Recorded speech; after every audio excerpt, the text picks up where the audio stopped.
Quando olho e penso como eu vivi,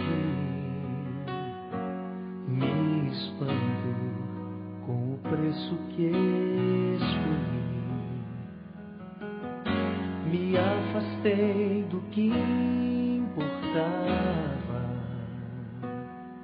porque refleti no sacrifício meu. Quando finalmente eu ia me entregar, encontrei a cruz que estava a me chamar. Teria que morrer para viver, e agora sou feliz.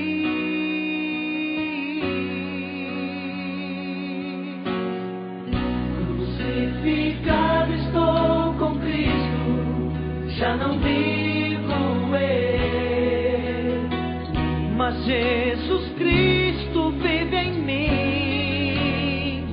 Sua cruz jamais me pedirá o que eu não possa dar, pois é dele a força, não há maior sacrifício. Crucificado estou com Cristo, que vive em mim. Sempre ouço o Salvador a me chamar pra morrer, assim como Ele fez. Entrego minhas mãos ao meu Jesus, que me liberta ao prender-me lá na cruz. Eu glorificarei por seu poder. Reconheço todo o seu sofrer, e pelo poder do seu viver, eu agora sou feliz.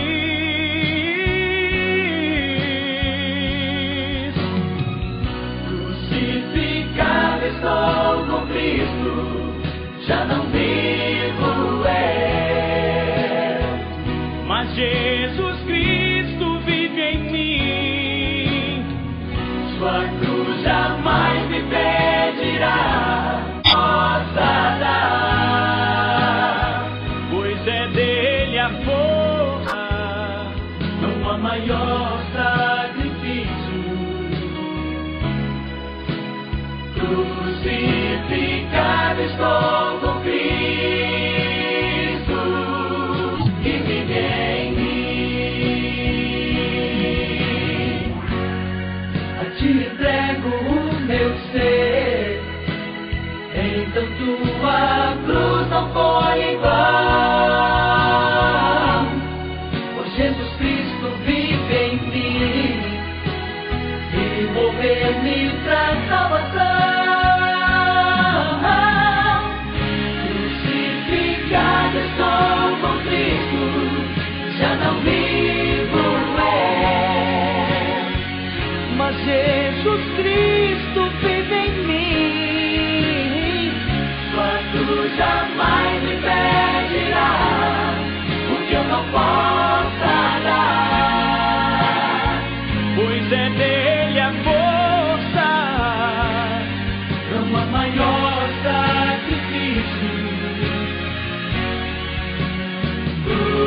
Crucificado estou com Cristo, que vive em mim.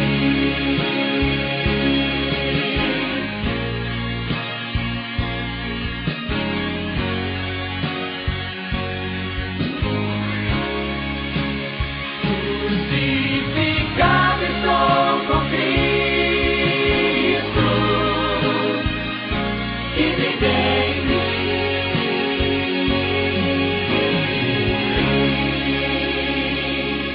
Boa noite.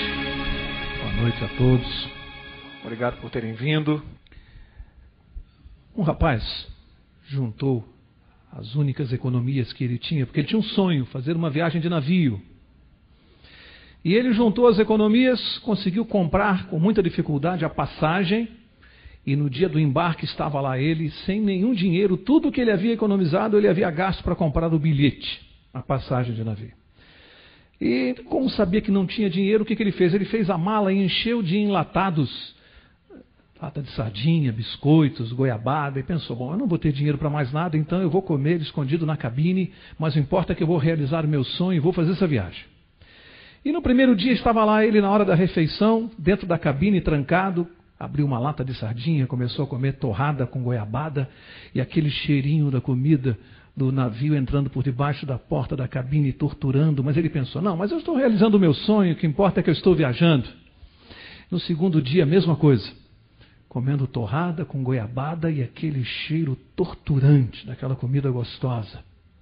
No terceiro dia, aquilo começou a ficar insuportável. Ele não aguentava mais comer torrada e goiabada, e ele resolveu passear um pouco pelo restaurante, vendo aquelas comidas gostosas. Aí, num determinado momento, ele se aproximou assim do garçom e disse assim, escuta, me diz aqui, me dá uma informação. Quanto custa mais ou menos um prato deste aí que os passageiros estão comendo? Mais ou menos o preço. E o garçom olhou, eu não entendi, senhor. Não, estou perguntando mais ou menos o preço dessa refeição. E o garçom disse, não custa nada, está incluso no preço do bilhete. Ele havia passado 3 dias comendo torrada com goiabada, sem saber que a refeição estava paga. E às vezes estamos vivendo a vida sem saber que o banquete que Jesus preparou para nós, um banquete espiritual, está totalmente pago. E a gente fica aí se alimentando de torrada com goiabada na vida espiritual. Nós vamos seguir de onde nós paramos na quarta passada. E eu deixei aqui uma pergunta para ser respondida. Quantos se lembram? A questão era a seguinte, nós dissemos aqui que quando o casal desobedeceu a ordem de Deus no Jardim do Éden, eu coloquei aqui que Satanás lançou um desafio a Deus. Praticamente na mente dele um checkmate. O inimigo pensou assim, agora ele vai ter que cumprir a sua lei, a penalidade para a desobediência era qual era a penalidade? A morte. E houve a desobediência, ela se concretizou. Então o inimigo de Deus pensou assim, agora Deus vai ter que cumprir a pena da lei, vai ter que matar o casal. E aí eu vou mostrar que eu tenho razão. Eu venho dizendo desde lá do céu que é impossível Deus ser ao mesmo tempo justiça e amor. A tese dele é que essas são duas coisas inconciliáveis.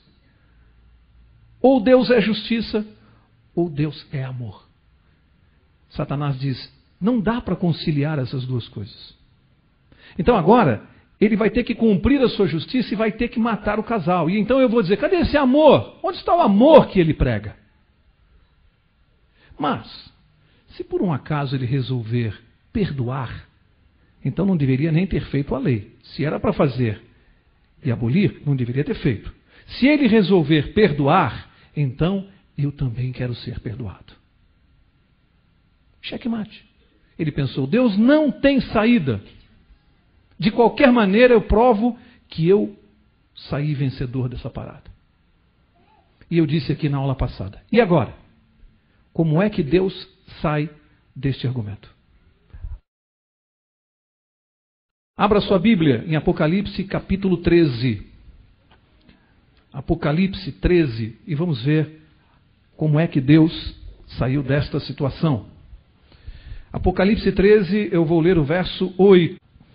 Apocalipse 13, 8. E diz assim, e todos os que habitam sobre a terra a adorarão, esses cujos nomes não estão escritos no livro da vida do Cordeiro, que foi morto desde a fundação do mundo. A Bíblia diz que o Cordeiro foi morto desde a fundação do mundo. E aqui eu aprendo uma coisa. Havia desde a eternidade um plano para resolver esse problema. Algumas pessoas imaginam que aquele problema que Satanás causou lá no Jardim do Éden pegou Deus desprevenido. Mas não é isso que eu aprendo. A Bíblia diz que o Cordeiro foi morto desde a fundação do mundo. E a questão é a seguinte, então. Quando Deus deu livre arbítrio ao casal, ele já sabia que o casal faria mau uso? Sim ou não? Sim ou não? Lógico que sabia. Deus sabe todas as coisas.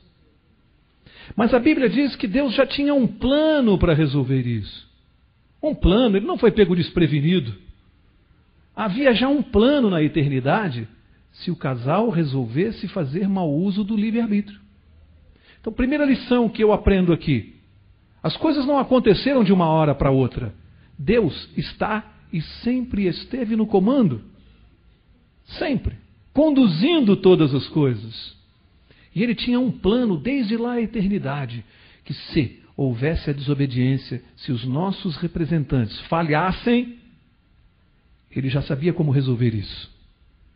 Não foi pego desprevenido, embora Satanás imaginasse ali um checkmate, uma jogada de mestre. E alguns ficam pensando, que plano seria este? Qual seria a arma de Deus para resolver esse problema? E a nossa surpresa vem quando descobrimos que a arma de Deus era uma cruz. Deus ia enfrentar essa rebelião e esse problema grave com uma cruz. Pensem um pouquinho comigo. Vamos raciocinar um pouquinho. A Bíblia menciona que Lúcifer, depois Satanás, abaixo da trindade divina, o Deus Pai, o Filho e o Espírito Santo, abaixo da trindade era o ser mais sábio do universo. É com este ser que Deus está lidando. O mais sábio abaixo da trindade divina. Mas vocês repararam que a grande arma que Deus vai usar, que na verdade é o amor, é exatamente a única que este ser sábio não conhece. Deus vai lutar contra ele no único campo que ele não conhece, que é o amor. Ele tem cultura, ele tem esperteza, ele tem sabedoria, ele é muito bonito, ele é tudo. Ele só não conhecia a profundidade do amor de Deus. Esta é a arma que Deus escolheu. Algo que ele não seria capaz de compreender. Deus não foi surpreendido. Ele sim. O inimigo sim. Ele foi surpreendido com a arma. Porque ele não conhece o amor de Deus. Ele poderia contar com tudo, menos que o próprio Deus saísse do seu lugar santíssimo no céu e viesse aqui resolver o problema. E a solução de Deus foi a seguinte: Deus não muda a sua lei porque a sua lei é eterna. A sua lei é justiça. É o retrato do seu caráter. Ele não pode mudar. Deus também não mudou o seu amor, nem a sua misericórdia. Não mudou nenhuma das duas coisas. E veio aqui resolver o problema. Pessoalmente. O Cordeiro. O plano de Deus desde a eternidade envolvia um Cordeiro. E como é que funciona isso? O que é exatamente isso? Qual era o plano de Deus? Que muita gente no mundo ainda não conhece. Ainda não sabe.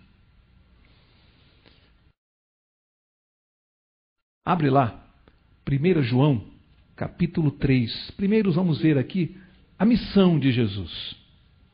O que Jesus veio fazer aqui?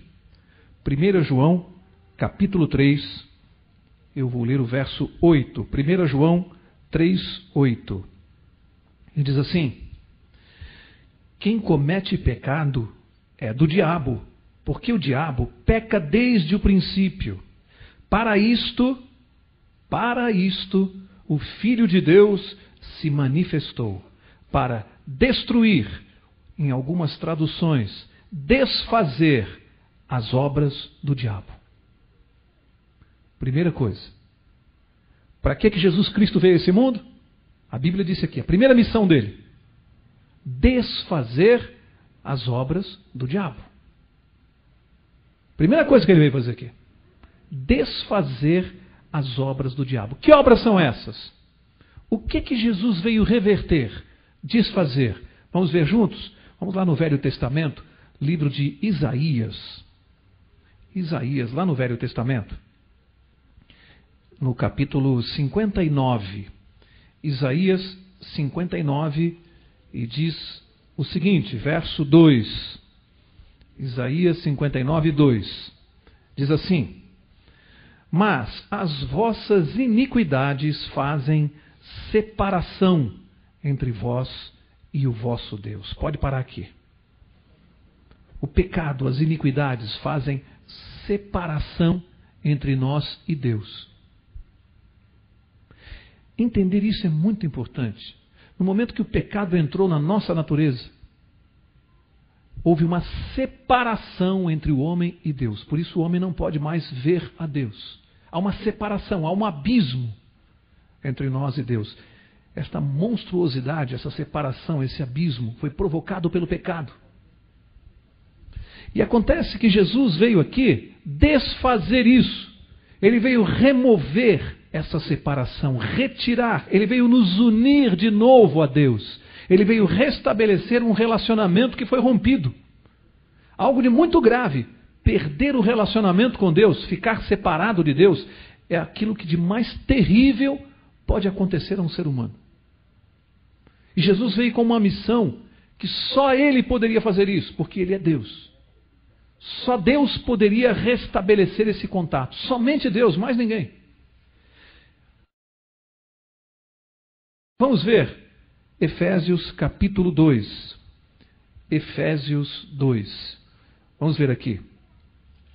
Efésios 2, eu vou ler o verso 14, que diz assim: pois Ele é a nossa paz, o qual de ambos os povos fez um, e destruiu, olha só, destruiu a parede de separação, a barreira de inimizade que estava no meio, desfazendo na sua carne. O que Jesus fez? Destruiu, removeu a parede que nos separava de Deus. Removeu, restabeleceu o contato. O nosso relacionamento com Deus foi restabelecido por Jesus, porque Ele veio tratar aqui do problema do pecado, que é o que faz separação. Como funciona exatamente o plano de Deus para romper essa barreira e restabelecer o nosso relacionamento? Exatamente no que se refere, a que se refere este plano? Como funciona o plano de Deus para a minha vida e para a sua? Que é a coisa mais fundamental que eu preciso entender. Esse plano, como ele se desenvolve. Vamos ver. Vamos começar a analisar agora o plano de Deus. Livro de Hebreus, capítulo 4. Eu preciso ter aqui uma informação importantíssima a respeito de Jesus. Importantíssima para o plano, para o desenvolvimento do plano. Hebreus capítulo 4, veja o que está no verso 15. Hebreus 4,15 diz assim: pois não temos um sumo sacerdote que não possa compadecer-se das nossas fraquezas, porém, um que, como nós, em tudo foi tentado, mas, o que diz aí? Sem pecado. Sem pecado. Jesus jamais pecou, diz a palavra de Deus. Ele esteve aqui neste mundo, sofreu na carne humana, teve dores, passou por tudo que nós passamos, tudo, e jamais cometeu um só pecado, nem sequer em pensamento. Jamais pecou. É importante compreender isso. Vamos ver a nossa situação? Agora Romanos capítulo 3. Olha só a diferença. Romanos capítulo 3. Olha o que diz aqui. Verso 10. Romanos 3:10. Diz assim: como está escrito, não há um justo, nenhum sequer.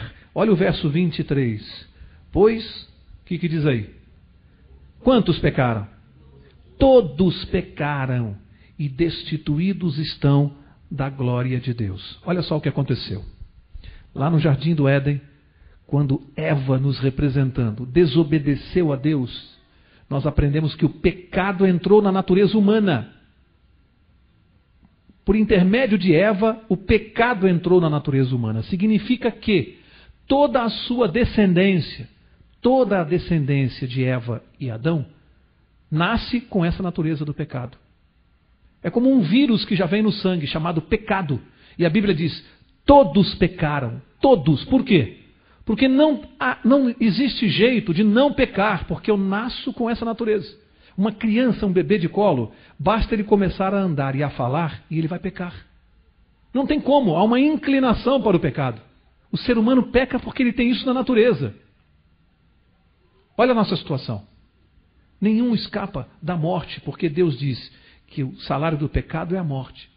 A pena estabelecida para o pecado é a morte. Portanto, nenhum ser humano escapa dessa penalidade. Eu e você, quando nascemos, quando nós viemos ao mundo, nós viemos salvos ou perdidos? Salvos ou perdidos? Perdidos, gente.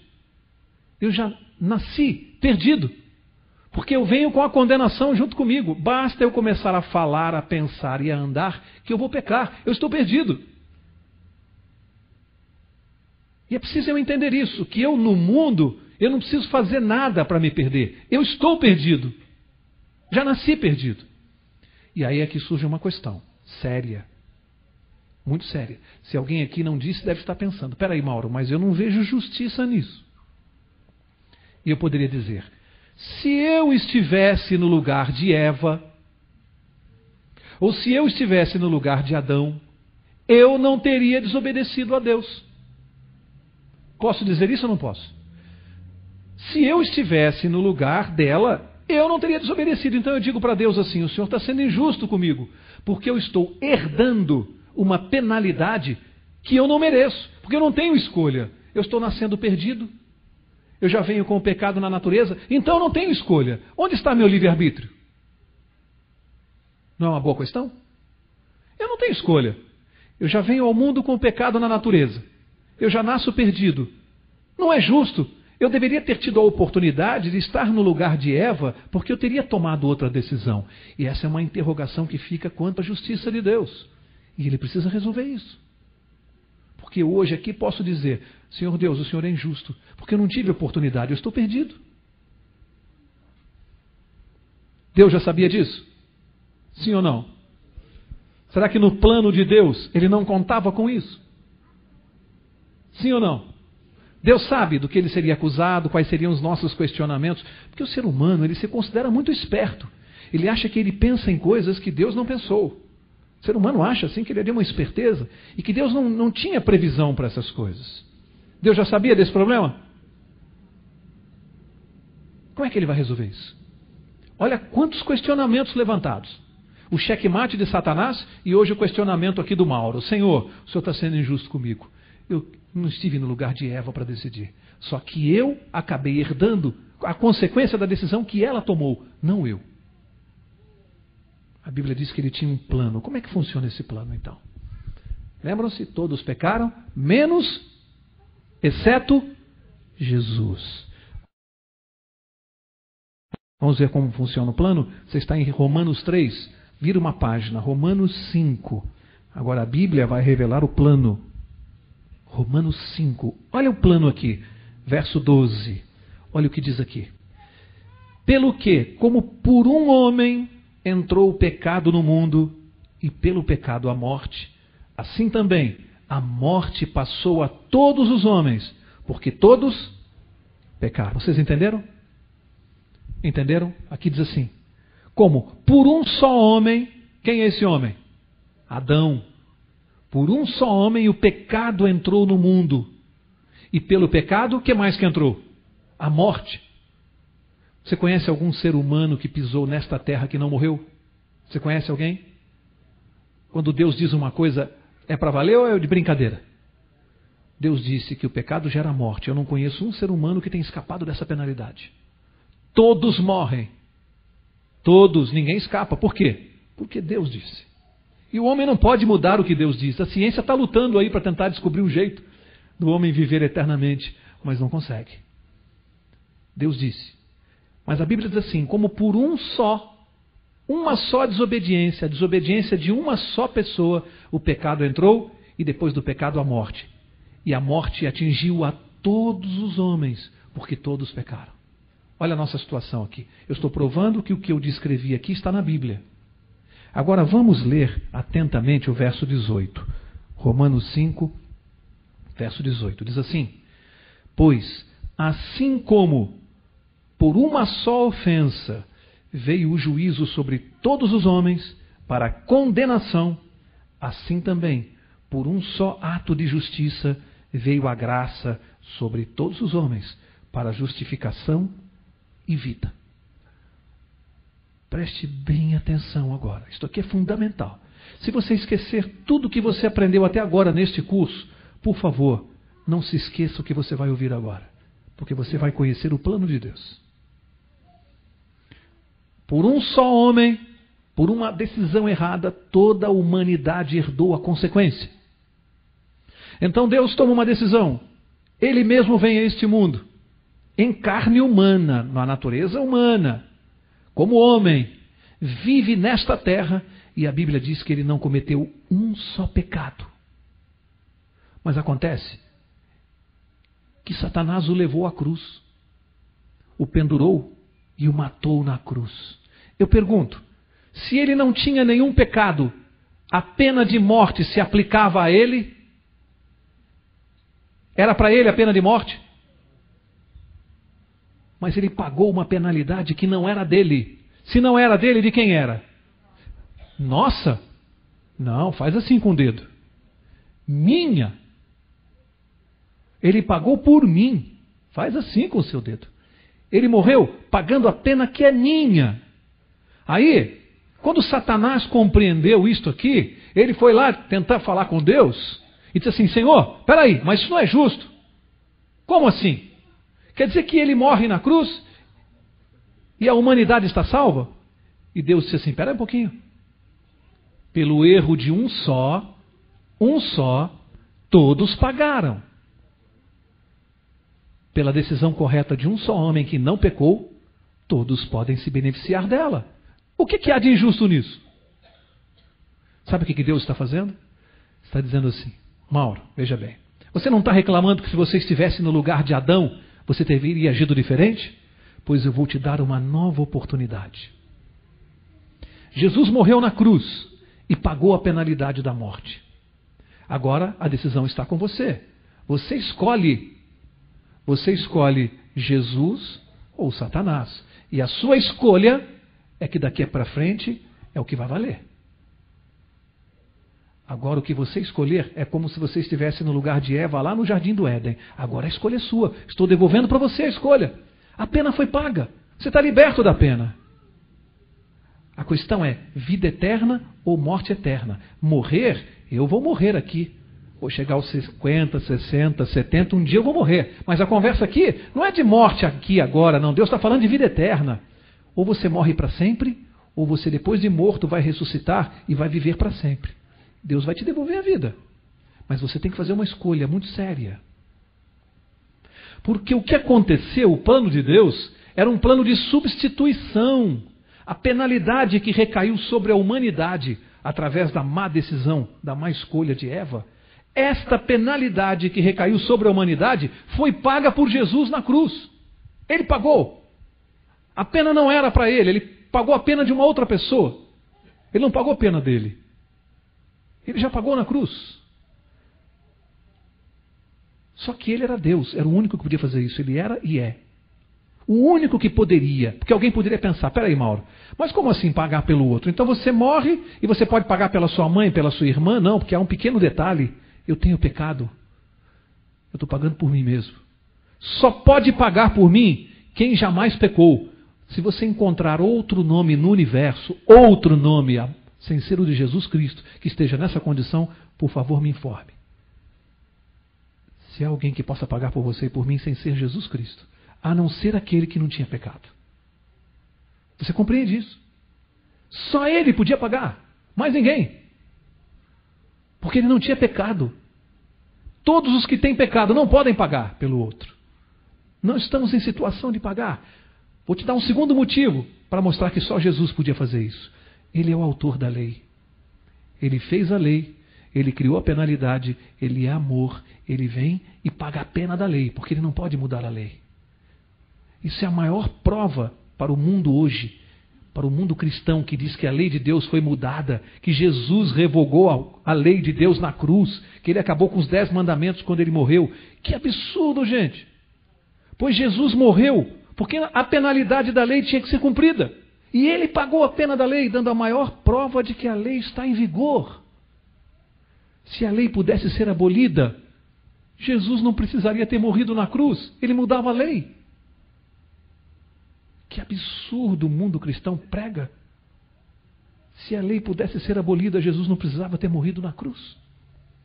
A maior prova de que a lei está em vigor é a morte de Jesus para pagar a penalidade da lei. Porque ela está em pleno vigor. Isso acaba com outra acusação, com outro argumento. Alguém poderia chegar para Deus e dizer assim: Senhor, mas não é justo. Quer dizer que o sujeito apronta a vida inteira, é safado, é pilantra. Vamos pensar no ladrão, que a Bíblia fala, o chamado, entre aspas, bom ladrão. Aquele homem foi morrer na cruz porque ele não prestava, ele não valia nada. E alguém podia dizer: Senhor, mas não é justo isso, esse cara só aprontou. Aí um dia ele aceita Jesus e está salvo. É assim que funciona. É assim que funciona? Por que é justo? Você já se perguntou isso? Por que é justo assim?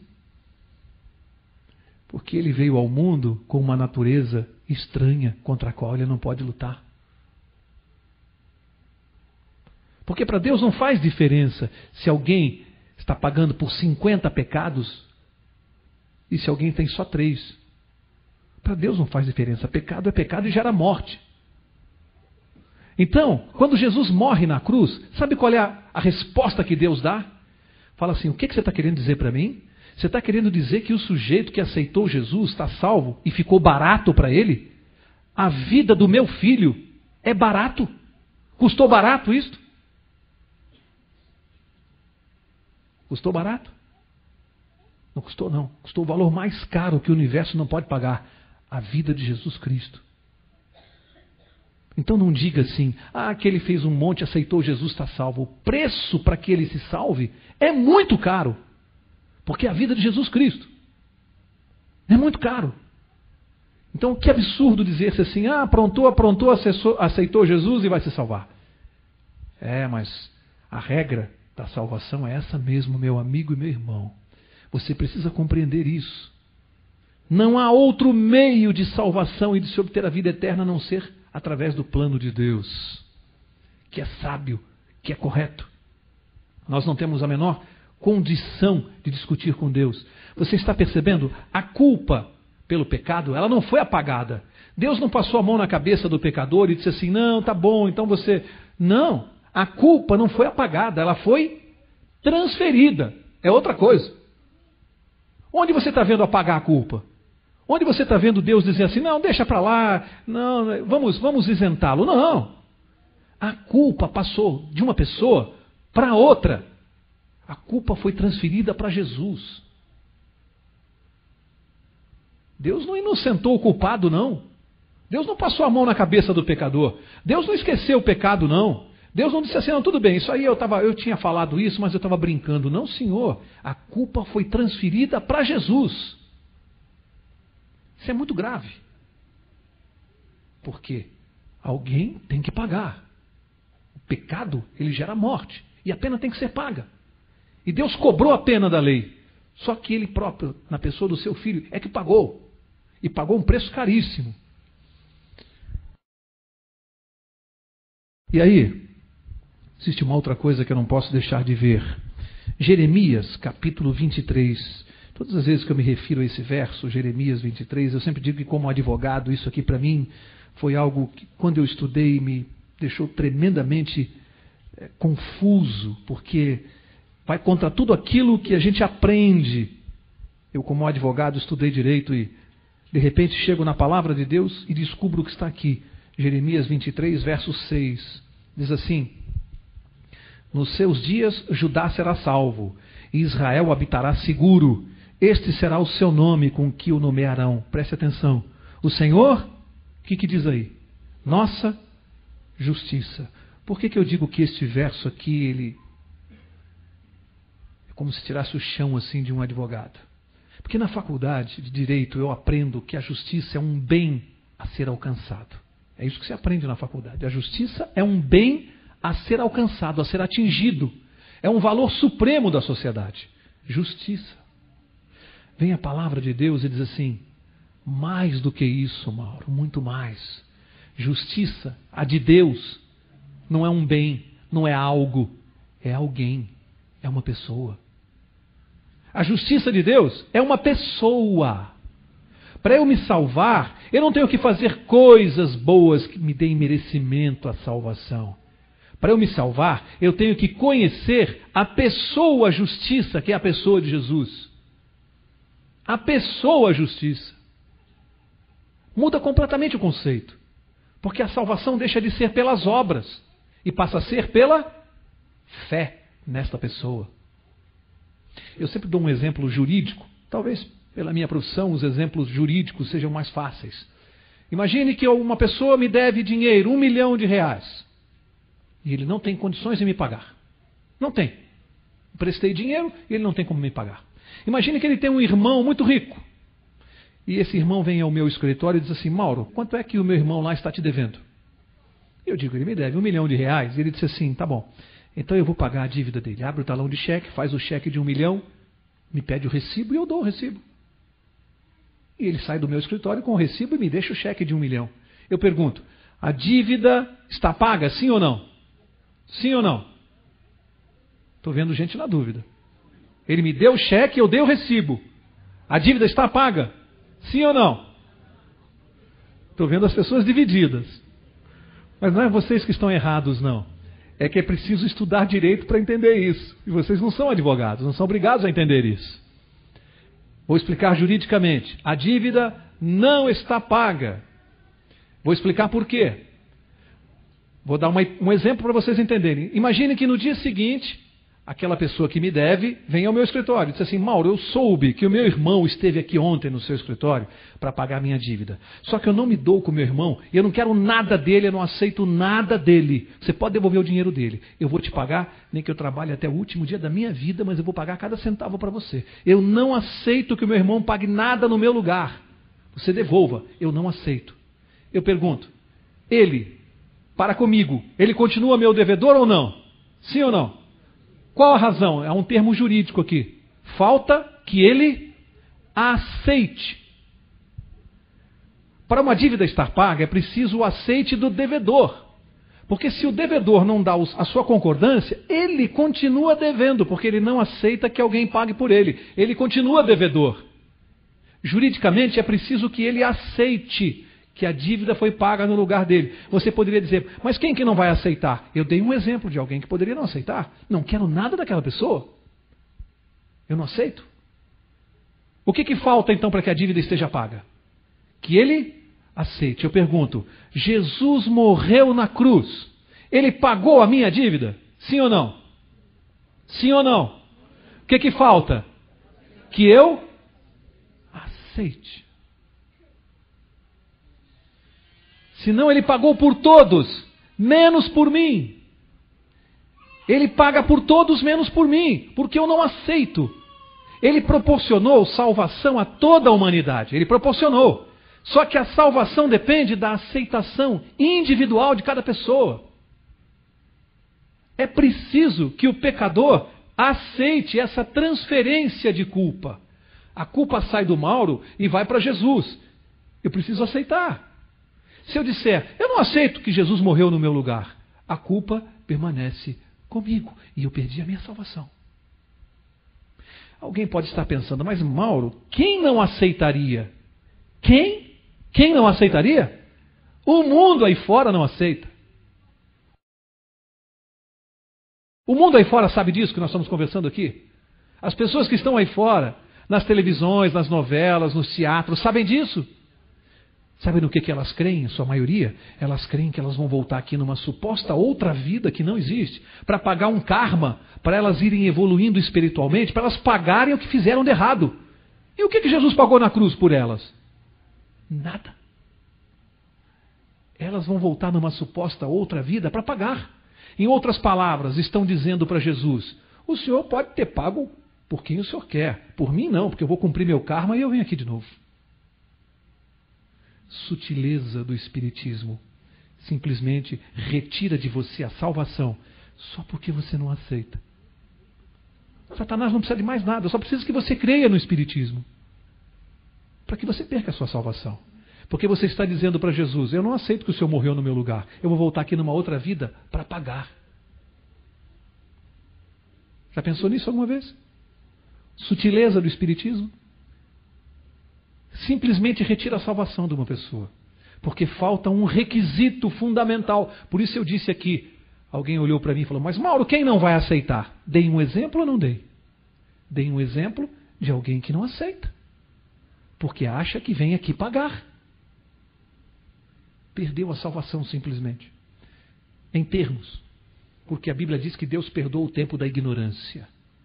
Se essa pessoa, se esse irmão que está em outra religião, desconhece o que nós estamos falando, se ele está enganado, há salvação para ele. Porque Deus perdoa o tempo da ignorância. Deus não cobra o que eu não sei.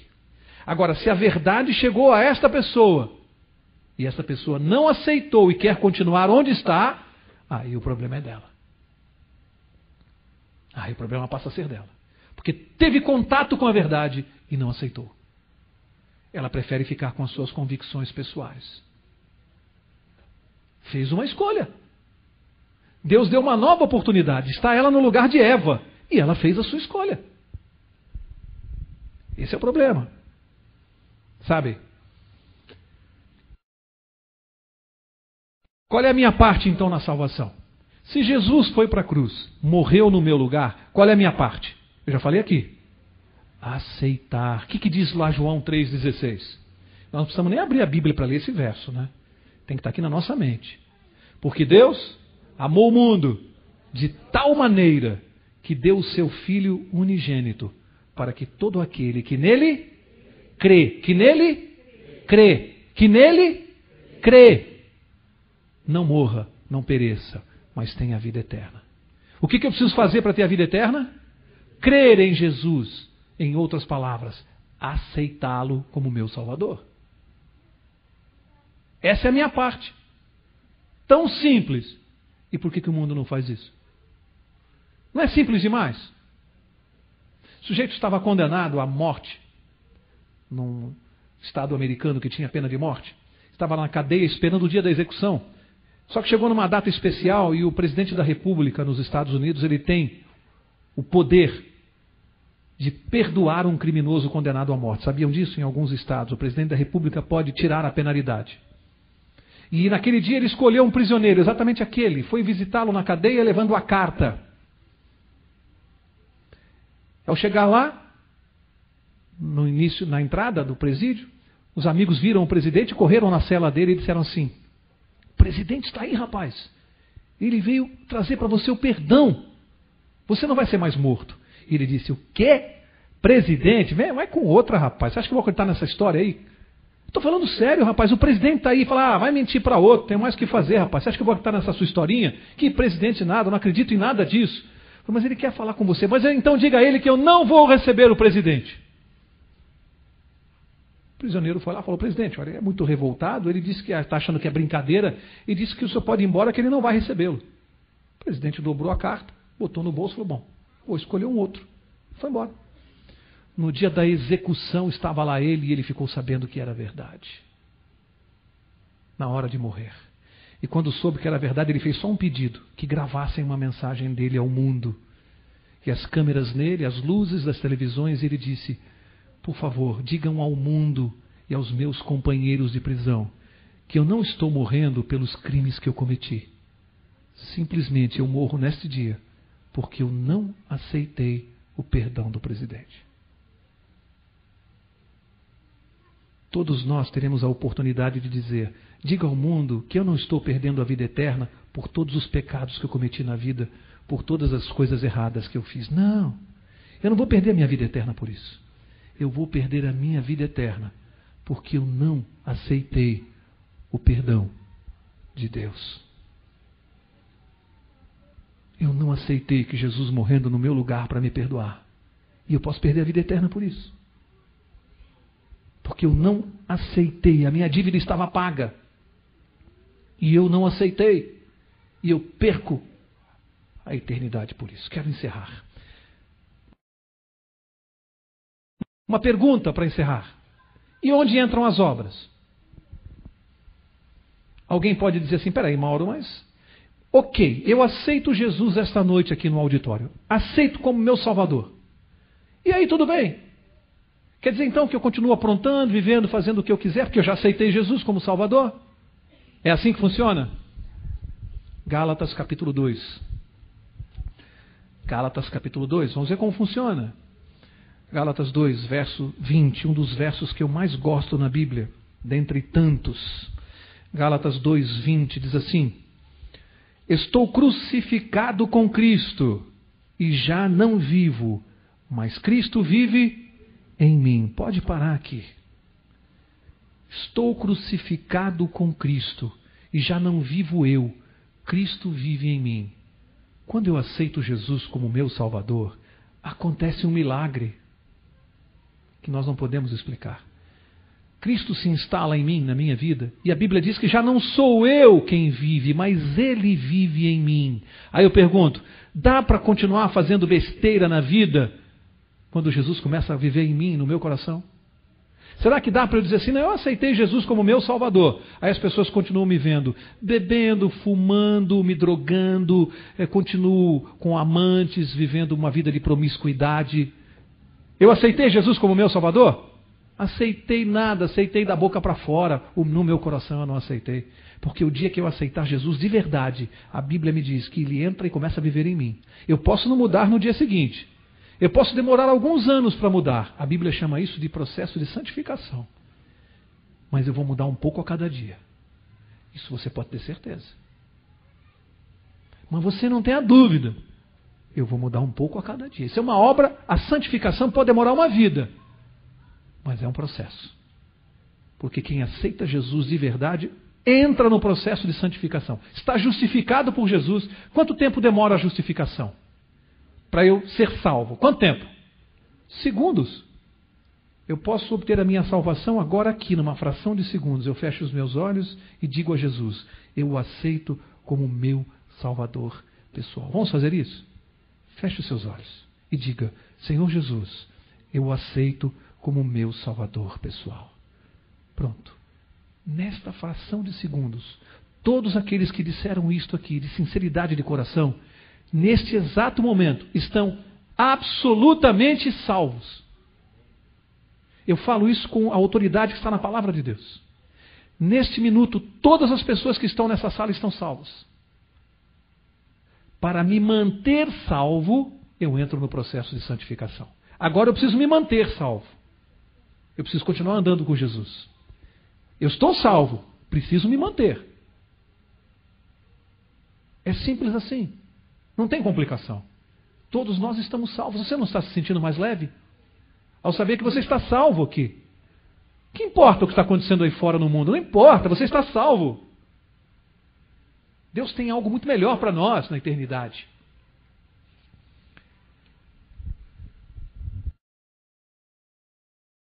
Deixa eu mostrar o último verso dessa noite. Último verso, Efésios capítulo 2. O livro seguinte, você está em Gálatas. Avança um livro só, Efésios capítulo 2, para confirmar tudo o que eu disse aqui.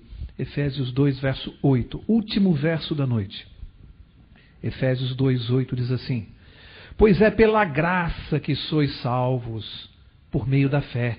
E isto não vem de vós, é dom de Deus, não das obras, para que ninguém se glorie.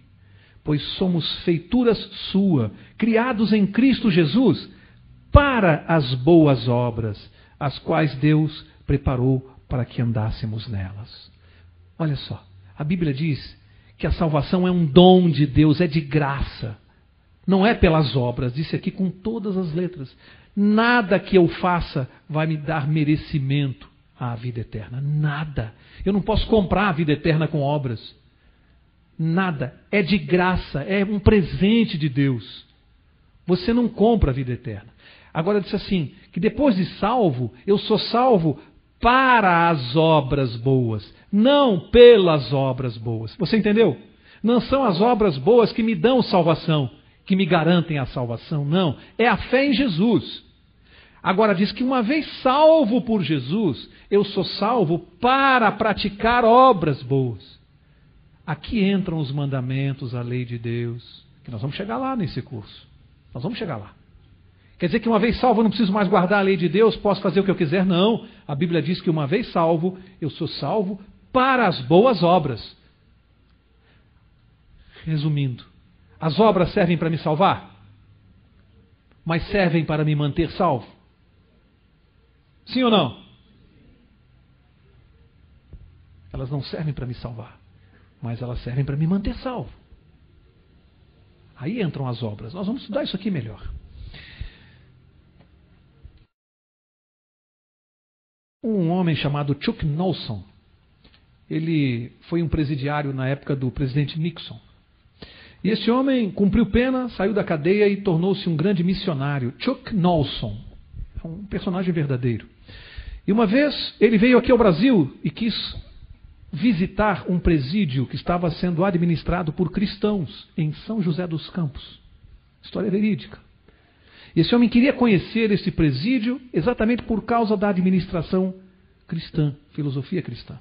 Ao chegar no presídio em São José dos Campos, ele se admirou com algumas coisas. Logo à entrada, o assassino que abriu a porta do presídio para ele estava muito bem vestido, barbeado, boa apresentação, e o conduziu ao interior do presídio, e lá ele viu aqueles homens todos trabalhando. Havia paz, nas paredes quadros com salmos. Ele encontrou uma harmonia naquele presídio que ele nunca tinha visto em lugar nenhum. O presidiário que o acompanhava, muito solícito, até que o conduziu a uma sala e disse assim: esta aqui é a solitária. Existe apenas uma pessoa cumprindo pena na solitária. O senhor quer entrar? E Chuck Noll disse assim: meu amigo, eu visitei os presídios do mundo inteiro e você acha que eu tenho medo ou receio de ver uma cela solitária? Não tenho medo de nada disso, você pode abrir, por favor. E o presidiário lentamente foi abrindo a porta e na sala havia apenas um crucifixo na parede com a imagem de Jesus Cristo. E o presidiário disse assim: ele está cumprindo pena por nós. Esses homens todos, quando descobriram isso, quando conheceram a verdade, jamais foram os mesmos. Jamais conseguiram ser os mesmos. Eles conheceram a liberdade e a cela não é mais lugar para eles. Eles estão vivendo aqui fora, aguardando um dia sair, mas jamais conseguiram ser os mesmos ao descobrirem que ele está cumprindo pena por nós. E nós? Será que já entendemos isso? Que Jesus já pagou. Tudo foi pago, o preço já foi pago e custou muito caro. Será que essa noite você entendeu o plano de Deus para resolver toda aquela confusão lá do céu, depois no jardim do Éden, todos os questionamentos? Você percebe que Deus não mudou a sua lei, provou o seu amor na cruz, um amor que nós não conseguimos entender. E Satanás ficou realmente totalmente perdido e sem argumentos. O argumento dele é: se ele perdoar vocês, ele terá que me perdoar também. E Deus está dizendo para ele: aceite Jesus como seu Salvador e você terá perdão.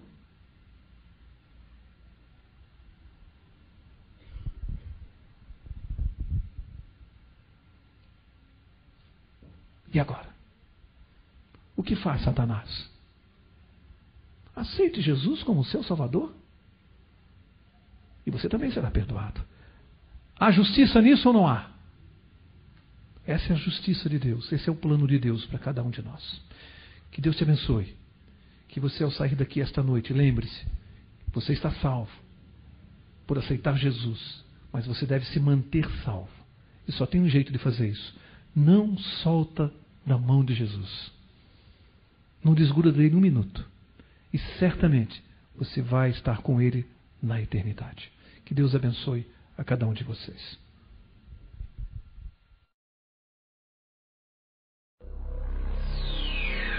Sinais dos tempos. A vida do homem sem Deus é sem significado, sem destino e sem importância. Muitos lutam para dar importância à vida e se tornarem importantes na sociedade através de posses e posições.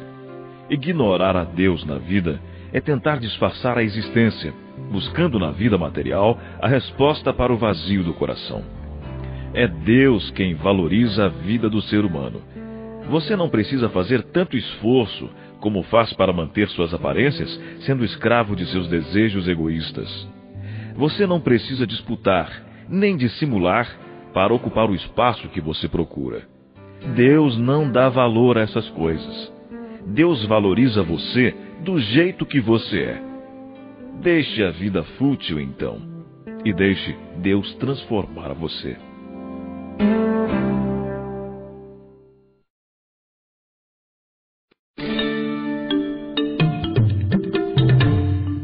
E nós? Será que já entendemos isso?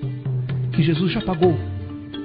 Tudo foi pago, o preço já foi pago e custou muito caro. Será que essa noite você entendeu o plano de Deus para resolver toda aquela confusão lá do céu, depois no jardim do Éden, todos os questionamentos? Você percebe que Deus não mudou a sua lei, provou o seu amor na cruz, um amor que nós não conseguimos entender. Aceite Jesus como seu Salvador e você terá perdão. E agora? Aceite Jesus como seu Salvador e você também será perdoado. Essa é a justiça de Deus, esse é o plano de Deus para cada um de nós. Que Deus te abençoe. Lembre-se, você está salvo por aceitar Jesus, mas você deve se manter salvo. E só tem um jeito de fazer isso. Não solta da mão de Jesus. Não desgruda dele um minuto. E certamente você vai estar com ele na eternidade.